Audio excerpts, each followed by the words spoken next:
Hi, this is Doug Whedon with thewalledgarden.net. Well, in this section that's called the Consulate, I'm going to be working on the idea of Christianity being immersed in a foreign culture, wherever we live, whether we live in the United States, Britain, England,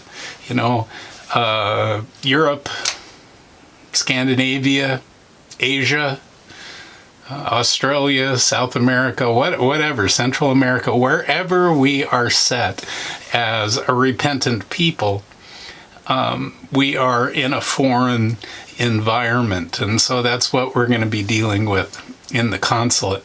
And, excuse me, one of the most divisive ideas in Christendom is the question of whether it's our Christian duty or not to resist or eliminate Satan's influence on the world in a political fashion, in an externalized, organized way. And so that's really a question. Are we to work at politically getting God's rule into the world, or are we to present the gospel message and allow people to respond to that message however they desire? You see, the question is whether we are going to force our value system, a Christian value system, on everyone, regardless of whether they like it or not. And that is a fundamental question that is quite divisive in Christian culture today. For example, let's look at the idea of homosexuality. Is it our job, is it a Christian duty to impact our society with legislation that forbids people to practice homosexuality because we don't want our culture to be frowned upon by God, and then we receive his chastisement because of that? Even though we don't practice homosexuality, someone else might, and so by indirect manner, we are affected because of God's chastisement. So is it our job to force others to honor God with their lifestyle, with their choices? Or do we allow people to have free moral agency, to be free moral agents and choose as they wish? Well, obviously the idea is that God has given all of us free will to choose as we wish, and we need to do the same thing in other people's lives. On the other hand, in the local church, we do have a responsibility to maintain an obedient environment where all the prohibitions that we've been given in the scriptures, and there are lists and lists of prohibitions, these things need to be guarded against. These things need to be held in check, where we follow the Spirit of God, and these things are dying in us, whether that be half-heartedness, whether that be greed, whether that be immorality, homosexuality, and whether it be lying, or there's enormous lists of prohibitions, and those need to be applied in the local church. But we are not to force society around us to adhere to these prohibitions, because only the repentant have the power to do that. So there's a difference, there's a distinction between the idea of us following what God has prescribed and forcing society around us to do the same thing. Those are two different things. As a byproduct, typically there's a response in Christendom that wants to view our nation, the United States, as special in the scriptures, like Israel is, And that's not the case at all. America is not spiritually special like the nation of Israel. It's just not true. And the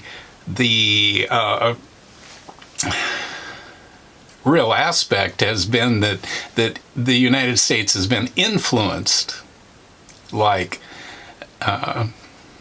any other nation in the world can be influenced by the gospel, but it doesn't hold that position of the promises and the prophecies and such that are given to the nation of Israel itself. And so basically, as a Christian in the United States or in Western civilization, we're left with a troubling idea, and that is, how are we going to live in a society that continues to degenerate? How? Because we've read Revelation, we see where this is all going, whether there's, recoveries or failures, throughout history. These things wax and wane, there's an undulation of how society gets better and then it gets worse. And, it's kind of like 3 steps forward, 2 steps back kind of thing. And how do we as Christians live within this degenerating cycle, this spiraling down? It's like looking at Judges and seeing that it's spiraling, the book of Judges. You see the culture spirals down and down and down, getting worse and worse and worse. And how do we live like that? It's sort of like Lot, where it says that he lived in Sodom and was tortured every day, because of what was going on there. Well, he had a choice to live in that environment or not. But increasingly, we are left without choice, that we have to live in a similar environment. And so, really, that's what this section is about, is dealing with the idea of, the consulate is like an embassy. It's a place where the practical aspects of another kingdom are being worked out. Excuse me, in a foreign culture. And that's really what we're going to be looking at is how do these things, the practical matters of life, work out as we are a people from a foreign environment. So whatever kind of environment we find ourselves in, you could be watching this anywhere in the world. And, whether we live in a country that's affluent or whether we're living in poverty, whether it's a free and open society or under a totalitarian and oppressive situation, Christianity works the same way in all of these things. There's pain and suffering that's going to happen in the process. There is loss.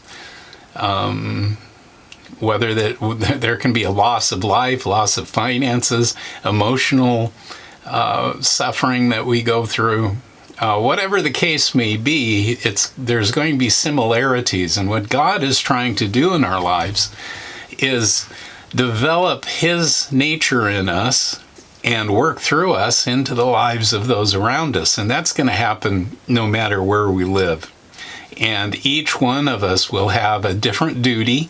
Each one of us will have a part to play and a contribution to make in this whole picture. And so the important thing is that we not be distracted by things that are not Christian. And so hopefully in this section on the consulate, I'll be able to distinguish for us between things that are Christian and things that are not, so that we can keep our eye on Him. I encourage you to step out of the world system, come up for air, and take a breath.